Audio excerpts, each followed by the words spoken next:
Yeah, I don't think Mother knew about this. Uncle Marvin was strangled by his own beard.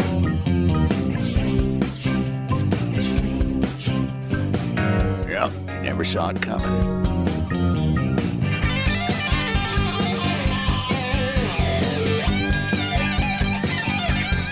And welcome, America, to America's Family History Show, Extreme Genes and ExtremeGenes.com. It is Fisher here, your radio root sleuth, on the program where we shake your family tree and watch the nuts fall out. Hope you had a great 4th of July weekend last weekend. It was fantastic in my neck of the woods, and it gets me pretty excited about some of the things we can discover in history and in our family's history.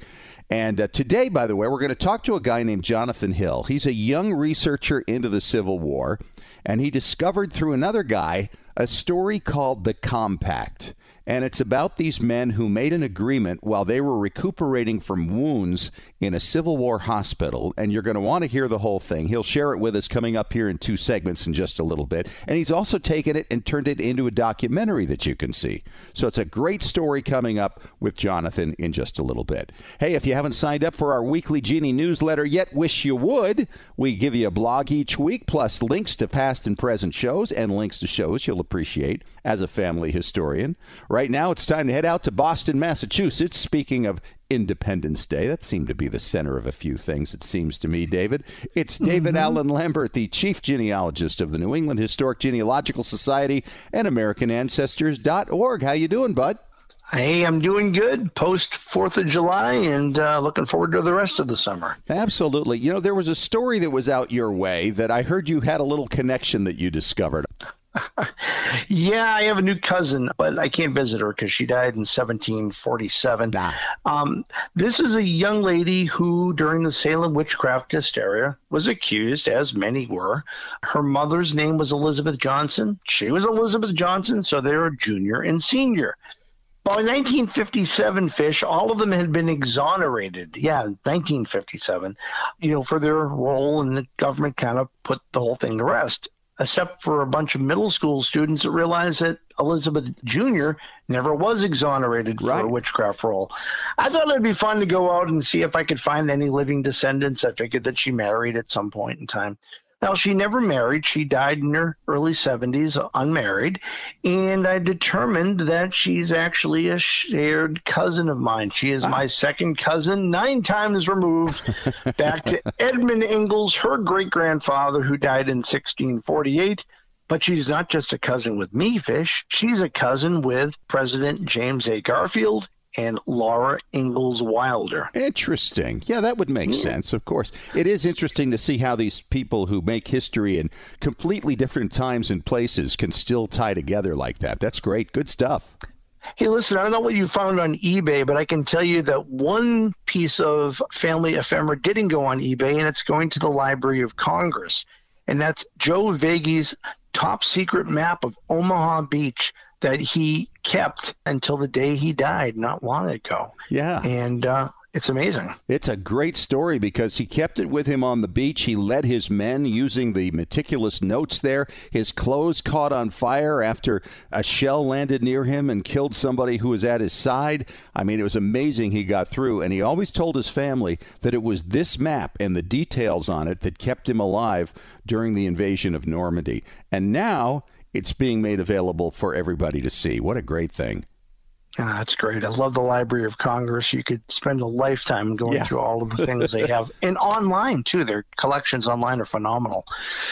Well, unfortunately, with World War II, we are losing many of our veterans, and now we've lost the chapter of the last Congressional Medal of Honor winner, Woody Williams, who was awarded the Congressional Medal of Honor by Harry S. Truman for his role as a veteran in the U.S. Marine Corps at Iwo Jima, has died at the age of 98.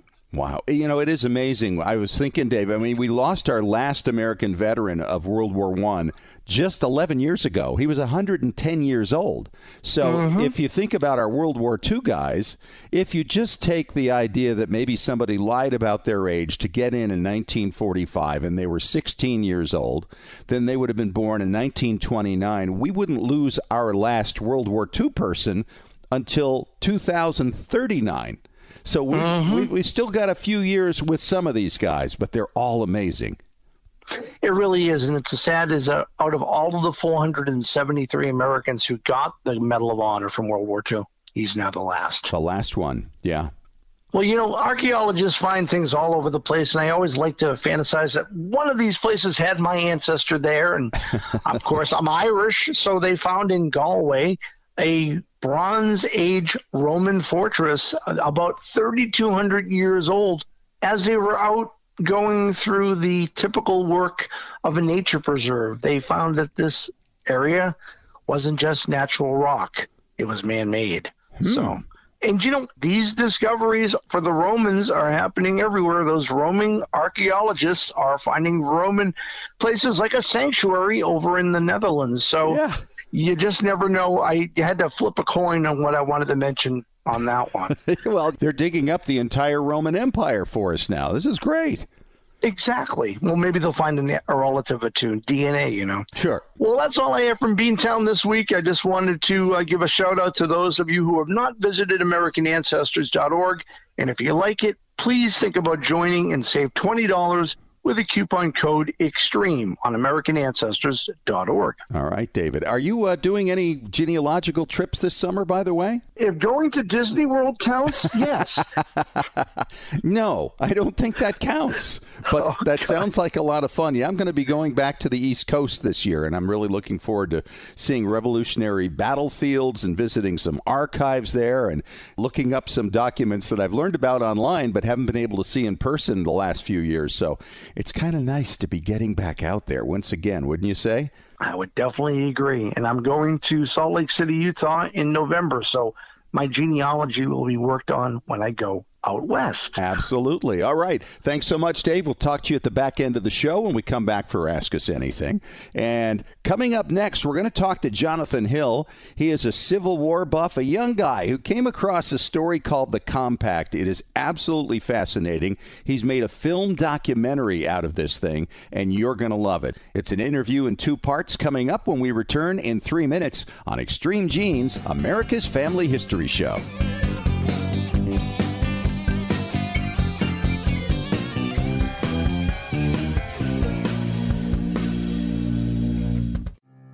Have you hit a brick wall in your family tree? Are you unsure how to use your DNA test results to resolve a research question? Do you want to travel where your ancestors walked and need to find details before you go? Need help joining a lineage society?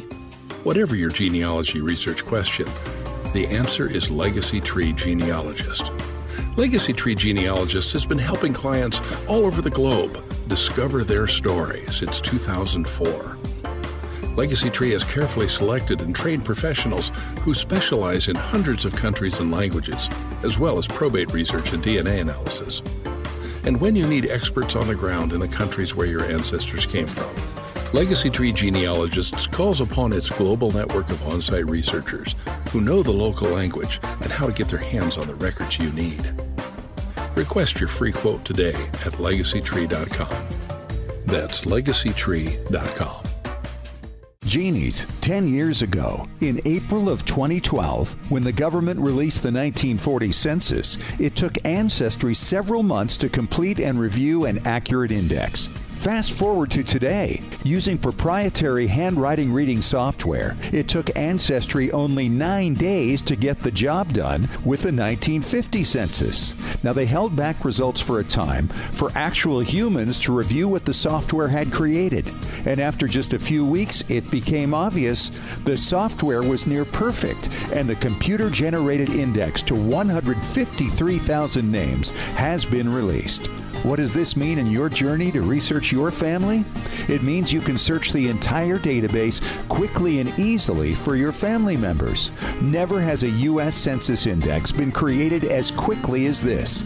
Go to Ancestry.com today, click on the 1950 census on the homepage, and see what you can discover. Hey Genies, it's Fisher here, and my shiny new ExtremeGenes.com website has been described as having that new car smell. I love hearing that. Having been with you for over 8 years now, it felt like time to help out listeners and followers who need to know the basics of genealogical research, as well as how to understand your DNA test results, and to be able to put them to work for you, breaking down brick walls, identifying birth parents, locating new cousins who may have photos and information that can't be found anywhere else, and verifying your paper trails. Yes, DNA can do all that, and I can show you how. Check out the all-new ExtremeGenes.com website and download the free Genealogy Strategy Roadmap and the free DNA Starter Guide. Then, if you like what you see, you can take those next steps to sign up for the video courses that you can watch at your leisure. I'll take you through all the basics, step by step. Find out more now at ExtremeGenes.com.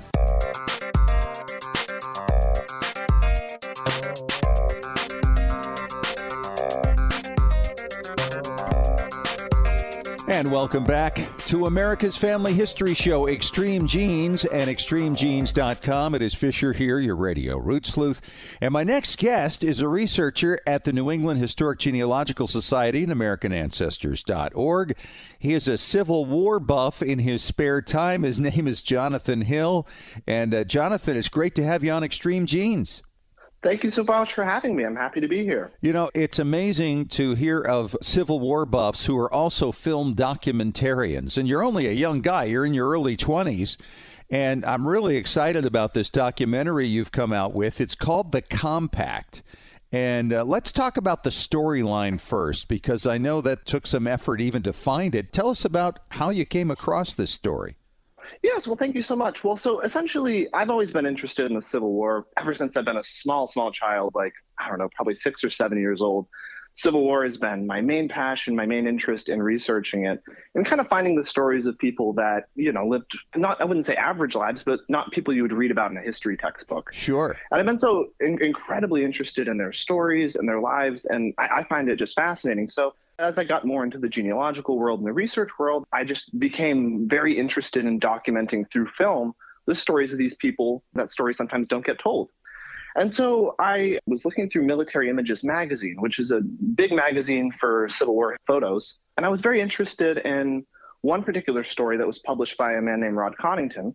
And it was the story of the Compact. And the Compact essentially was these 12 Civil War soldiers from all different parts of the country that were Union soldiers. Some of them were wounded in different battles. Some had fallen ill with camp sicknesses. And they all met together in the York Hospital in York, Pennsylvania. And coming from all different parts of the United States, they decided that they were going to get together and they were going to make a compact.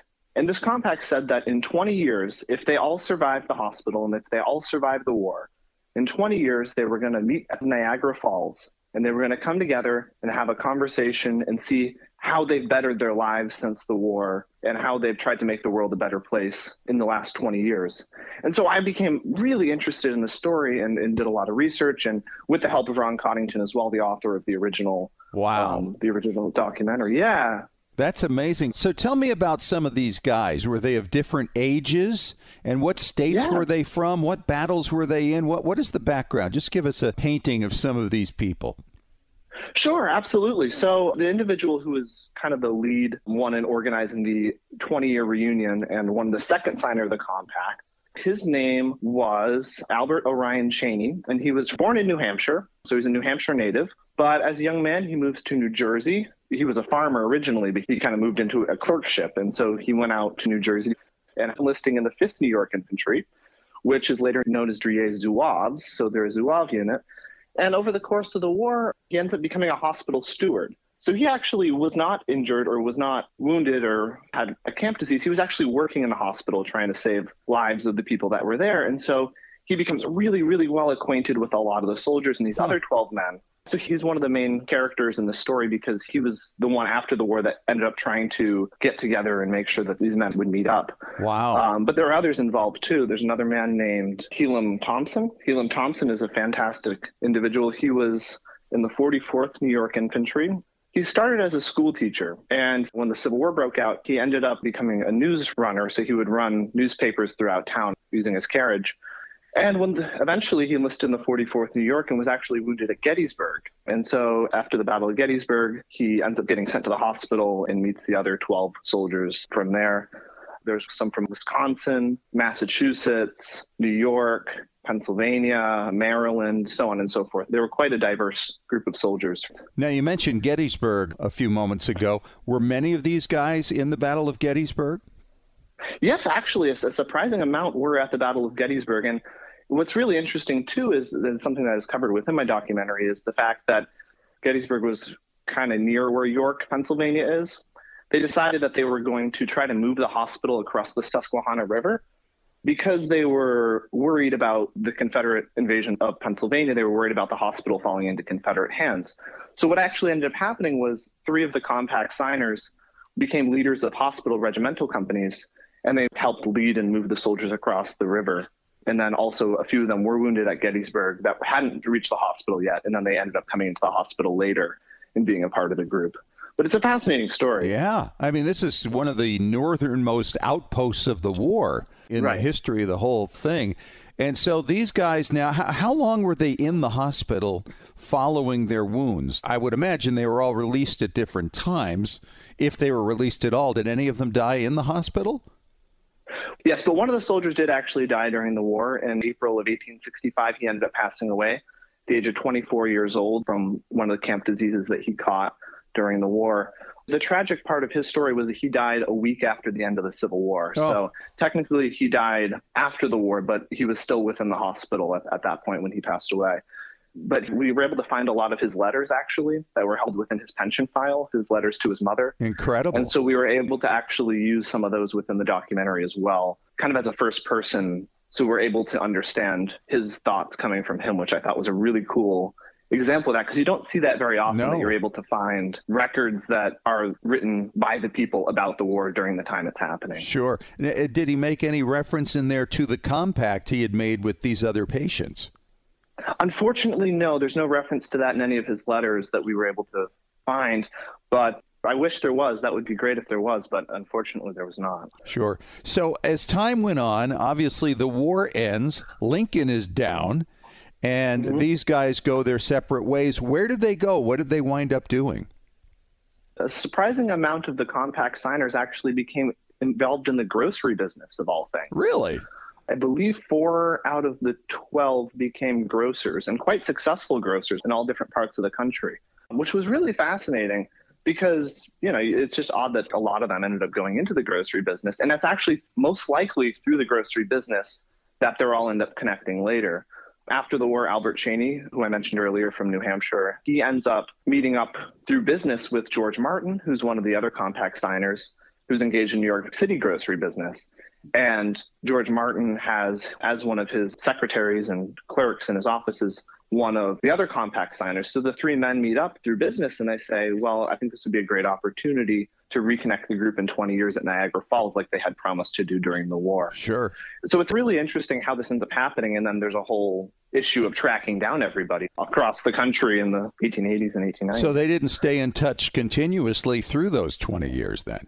Well, it's really hard to tell. We don't know. It's possible some of them kept in touch. We obviously know that Chaney and Martin and Hillis end up connecting and starting this process of getting everyone back together, but we don't know who is keeping in touch with who. And I imagine there were some that did keep in touch, but there were actually 2 members of the compact that were unable to be reached. So they were unable to join the reunion just because they weren't able to figure out exactly where they were located and didn't hear a response back. Sure.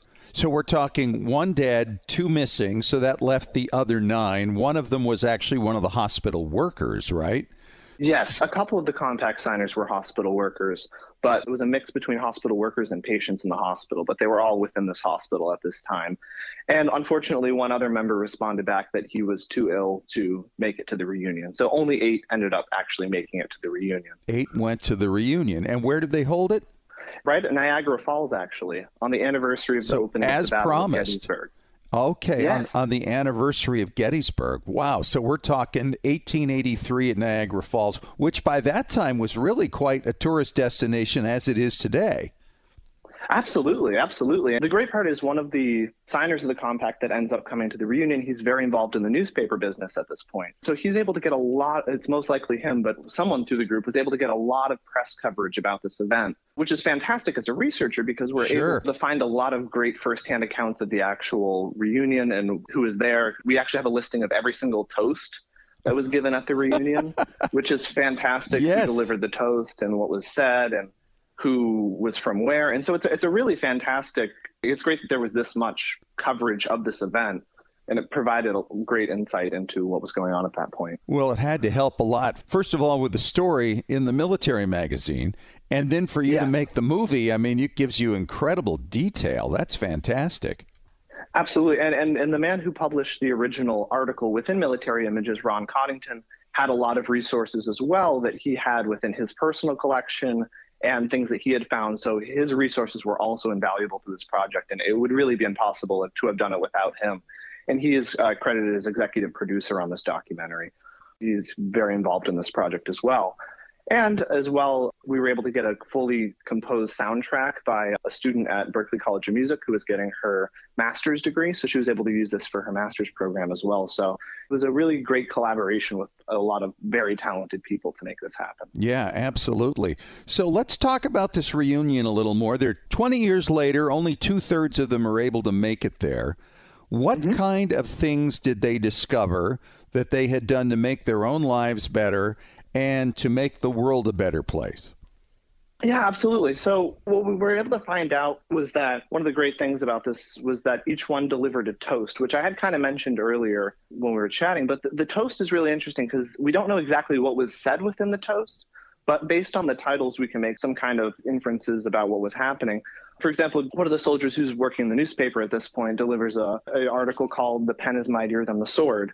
And that's really interesting because he's talking about like how the newspaper business, I don't really know exactly how to answer that question because there's a lot going on and we don't really know exactly how they made their lives better, but we know that was the ultimate goal. Sure. Within the meeting. All right, let's take a break here, Jonathan. I'm talking to Jonathan Hill. He's a researcher at the New England Historic Genealogical Society, a Civil War buff, a film documentarian. We're talking about his latest effort called The Compact, and we'll return with more in 5 minutes on Extreme Genes, America's Family History Show.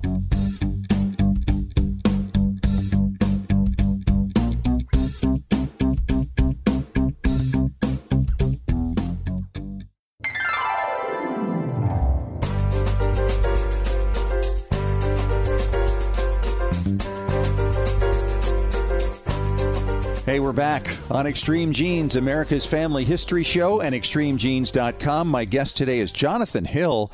He's a Civil War buff who happens to also be a researcher over at the New England Historic Genealogical Society and AmericanAncestors.org.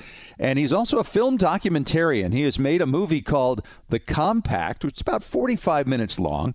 And Jonathan, this is an amazing thing, talking about these 12 men who wound up in a hospital in York, Pennsylvania, not long after the Battle of Gettysburg, all of them making a compact to get together 20 years later to see how they made their lives better and how they made the world better.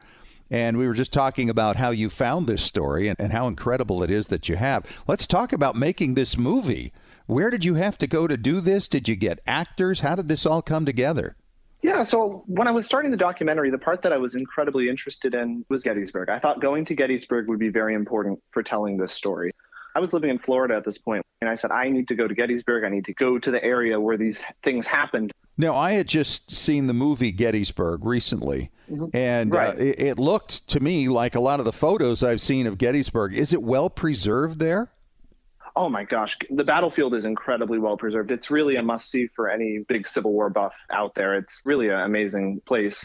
The whole town was a battlefield. I mean, The actual town itself was, the outskirts, the farms, everything surrounding it. And a lot of that area has been so really well preserved as it was in the 1860s. It's really like stepping back in time when you go there. It's an incredible experience, and I highly recommend it to anyone. Little Round Top as well? Absolutely, absolutely, yes. That was where Helam Thompson, one of the soldiers in the documentary, was engaged in fighting at Little Round Top. And so that was one of the reasons when I went there, I was like, I got to go to Little Round Top. I got to get footage of the area around this so that we can understand where they were going at this point and what was going on. It was important. And I'm glad that I did it. Yeah, I bet. I also made a stop in York to get a little bit of footage as well. I went to the spot where the hospital was. Now it's just a public park, but they have a little monument dedicated to where the hospital was located. York has changed a lot, obviously, since the 1860s, so it was a little harder getting footage around there because the area is very modern looking. And so I spent a lot of my time getting footage in Gettysburg, and I got a little bit in York when I could, but it wasn't as much as it was in Gettysburg. Sure. Now, did you get actors then to portray these characters? Did they have speaking parts? How did this work? Well, so I was thinking about that, but what I ended up doing, ultimately deciding on, was having the film almost be entirely narration-based, which I really thought was the best way to tell this story. So essentially, I narrated this documentary where it starts with the reading of the compact so people get an idea, and then we just slowly piece through the lives of each individual soldier and then have them all come together at the end. So it was all told through narration and footage that was shot throughout Gettysburg and Pennsylvania and in other places. And then also photographs that I could find within the Library of Congress's public collections of the events and things that I'm talking about as well. So it's a mix of narration, it's a mix of modern footage of the places, and also public domain records and photographs and things like that of that nature. Were you able to find photographs of any of these 12? Absolutely, and that was a big part of the documentary as well, is that Ron Coddington, the man who published the Military Images article and has been incredibly helpful, actually was able to find photographs of all 12 of the signers. Whoa. It appears that at some point during their stay in the hospital, all of the men went to the same photo studio and had their photos taken sometime in early 1864. And so those photos all ended up in the collection of Ron Coddington. I'm so grateful to allow me to use that within my documentary. So we're able to actually see the faces of the men who signed the compacts, and as we're talking about them, we can see how they looked at the time. And it's just an incredible piece of history that has survived. Yeah, well, the thing is, as a genealogist and family historian, I'm sure a lot of people are sitting there thinking, wait a minute, you mean you were able to get these pictures, they were identified, they were all in one collection from one photographer and stored, what, in an archive somewhere? No, actually, surprisingly, the photos that they have are carte de visites, pretty small images. Yeah. They were placed in a giant framed photo with every single soldier's image. They were placed inside a frame with their name of who they were underneath it. It appears at some point after the compact, someone had saved all the photos and wrote that these men had signed the compact and placed all their photographs together in one picture frame. And so it was really fantastic to see that we had that available. And we know, okay, this soldier is Helam Thompson, this soldier is, each individual one that signed the compact, which is just unbelievable. Yeah, it is unbelievable, but it's in a frame. So who had the framed picture of all 12? Well, so currently Ron Coddington, I believe, is the one who has that in his collection, but we don't know where that came from or which soldier compiled that together. It's unclear. The story of the actual document, the compact that they have signed, is actually survived as well, and that's held within a historical society in York. And what was really cool about that was that was actually picked up by an antique dealer in the 1970s. And nobody knew really what it was. It was given to them to sell. And the antique dealer said, oh my gosh, this is a really valuable document. This is not something that we should just sell. And so he donated it to this historical society. And it was pretty much just kept there, not really widely reported on until Ron Coddington purchased this collection of all the photos and was curious what the compact was and more digging about who these men were. And that's kind of what led to it. Wow. Isn't it amazing sometimes how these stories just creep through history and give us a glimpse back through time, and they land in the right hands? Obviously, Ron's hands, and then it comes to you, and you have the knowledge and ability to put this together. And so It's 45 minutes long, and you cover it from start to finish. And what happened to the men ultimately after the 20 years? The last soldier died, I believe, in 1922, if I'm remembering correctly, but most of them passed away in the 1890s, early 1900s. So they didn't live particularly long lifespans, but it seems like they did so much within that lifespan that I really wanted to cover. But most of them were in their 70s when they passed away, unfortunately. So they had at least reasonable lifespans, most of them. Absolutely, absolutely, except for the one soldier who died at the age of 24. Yeah. But everyone else lived well into their life, which I found really exciting and happy that they were able to live such fulfilling lives. Absolutely. You got to wonder what these people would think to know that their story went on and on and on another 140 years later. Right. It's really interesting because within the compact that they actually signed, they had the line, "We hope that our meeting will be entitled to a place in history." And I found that to be a really interesting line as well, because ultimately that is kind of what ended up happening. Like, we're still talking about their story and their sacrifices that they made. And it is entitled to a place in history. And so I'm glad that we were able to kind of shine a light on this story. Yeah, you have actually put it into history. The other thought in my mind is, have you found any descendants of these men? I have not looked into it. I imagine there definitely are descendants out there. A great deal of them are married and had children. So I'm not certain. There most likely is descendants, but that would be an interesting piece if any of them were to come forward. But I haven't had the pleasure of speaking to any of them, unfortunately. All right, let's talk about the movie. Where can people see it? Yes, absolutely. So it's going to be available to stream on History Fix, which is a new documentary streaming service for history documentaries.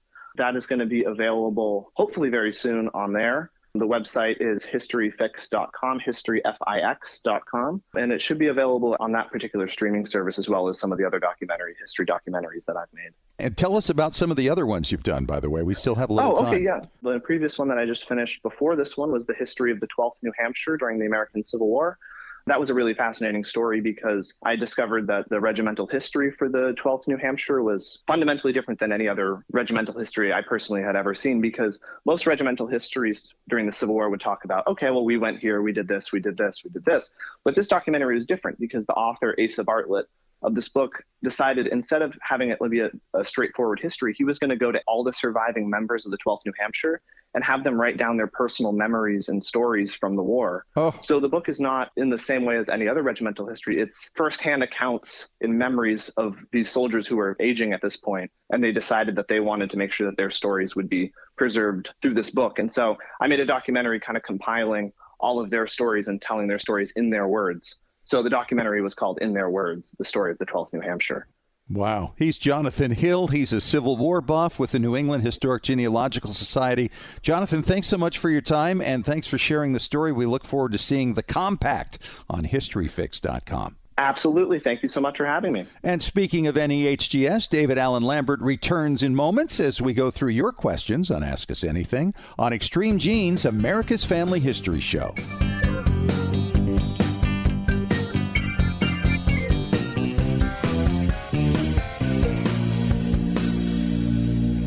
Hey Genies, Ancestry now has an exclusive partnership with PhotoMine, the leader in photo scanning and archiving. What does this mean to you? Well, imagine inheriting an old photo album and you want to digitize all the images. Up until now, you'd have to remove the pictures, place them in a scanner, crop them, and perhaps use Photoshop to improve them. Now, by using these amazing PhotoMine tools from Ancestry, you can use your phone to take a picture of an entire page from your album. The tools will automatically separate and crop each picture, improve focus, and restore color or colorize your images. Then you can assign which picture goes to which person on your tree. If you've been waiting years to get around to the tedious project of scanning your old albums, it's been worth the wait. No more pulling your photo albums apart and trying to reinsert the pictures back in proper order. No more tearing of your old photos while removing them from those so-called magnetic albums of the 1970s. Sign in to Ancestry through their mobile app to try it out. Hey Genies, as we've dug into our family history explorations over the past year, our community at Genealogy and Family History Breakthrough Strategies has taken off. This is where you can meet like-minded genealogists who can help you break through those brick walls and find a whole city behind it, occupied by ancestors whose names you don't even know yet. This is where you can learn from your fellow genies and ask questions, because many in our community have already been into some of the records you're looking for. Genealogy and Breakthrough Strategies is free. What a great place for brainstorming and getting to know other people who totally get your passion for family history research. If you're looking to take the next step in sharpening your skills, here's a great chance to learn from others and give back in areas you've already become expert in. So join us. That page again is Genealogy and Family History Breakthrough Strategies. It's a long name, but we cover a lot of territory. Genealogy and Family History Breakthrough Strategies. Genies, 10 years ago, in April of 2012, when the government released the 1940 census, it took Ancestry several months to complete and review an accurate index. Fast forward to today. Using proprietary handwriting reading software, it took Ancestry only 9 days to get the job done with the 1950 census. Now, they held back results for a time for actual humans to review what the software had created. And after just a few weeks, it became obvious the software was near perfect, and the computer-generated index to 153,000 names has been released. What does this mean in your journey to research your family? It means you can search the entire database quickly and easily for your family members. Never has a U.S. Census Index been created as quickly as this. Go to Ancestry.com today, click on the 1950 census on the homepage, and see what you can discover.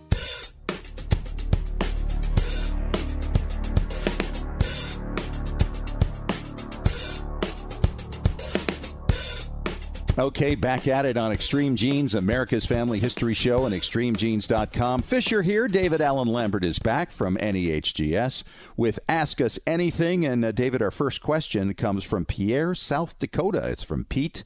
And he says, David and Fisher, recently I found in my uncle's effects an old document in his mother's handwriting showing all the towns, cities, and addresses my uncle and his family lived at from the time of his birth. Fisher, you always talk about timelines, so this is great for that. I'm just afraid someday a grandchild or someone will throw this out. Any ideas on how to posthumously protect it? You know, that is a problem, isn't it, Dave? I mean, once you're dead, there's not a whole lot you have to say about some of these things. No, it's really one of those things that you really have to find that genealogical heir now. Yeah. And I lecture about this a lot. One thing is safety in numbers. Make copies of it. Yes. Send it in the holiday cards. Say, hey, listen, I don't want this to get lost, so I'm sending this to the following people, and even do it as an email if you had to. But better yet, print it off and mail it to them. More likelihood it won't get thrown away. Absolutely. Well, when you scan it, also digitize it, then you can put it up with a page of somebody on Family Search. You can put it up on your Ancestry account. Lots of places like that. So at least the document gets preserved. I have an old 1840s era series of Bible pages, you know, births, deaths, marriages. And I've always thought, well, what would happen to it? It's pretty tattered to begin with. But I made copies of it, so if the house went up in flames and that went with it, at least the original document is preserved digitally. And that's one thing we can all do now, which is something that couldn't have been done really very easily even 15, 20 years ago. No. You know, with the digital age, with everything that we have personally, or even on your town level or county or state, if there was a fire, there's more likelihood it's going to make it into the next century because there's going to be a digital copy. Yeah. And it isn't always fire. There's flood, there's theft, there's just regular neglect, like the listener mentioned. You know, who is going to keep this? Will someone throw this out? At least if it's digitally someplace, it will turn up for the next curious person. Well, and I should mention, too, we had some things that came down from my mom that was these little badges. I think I've mentioned them on shows in the past, and they related to each year she was in the high school orchestra. And they actually won a national competition one year. And so these little badges all just sat in a little box, and there wasn't any explanation of them, what years they were from or anything like that. So I actually went and researched them with a magnifying glass, figured out what went where, and then taking a photo of the orchestra and a close-up of her playing her instrument, which was a clarinet at the time, I was able to then make a nice presentation piece. So the original medals could actually survive, and it tells a story. If you can make this document tell a story, say, for instance, you put this document up in a frame with UV glass to protect it from any damage from the sun, then you can also throw in there maybe some pictures of the houses that your relatives lived in at that time. And so as a result, it makes it a lot more interesting. Somebody's more likely to keep it because, like we said, you know, once you get to the end, that's pretty much it. You know, and you can't take it with you. No. So find someone who will take it for you. You know, talking about things that are lost, I mean, my grandmother always spoke of the time when their family moved and put stuff into storage in the 1900s, and there was a fire. Oh. There was a picture of her from when she was a child that stood about 3 feet tall. It was very elongated. A portrait, family papers, and photographs, and it explains why there's a bit of a void in my family archive. Then I've had success stories. The Peabody Essex Phillips Library up in Raleigh I went there to look at a document, and I realized that they had all the family papers of my Revolutionary War soldier. So there's always treasures to be found. All right. Thanks so much, Pete. We appreciate the question. We got another question coming up as we continue with Ask Us Anything when we return in 3 minutes on Extreme Genes, America's Family History Show.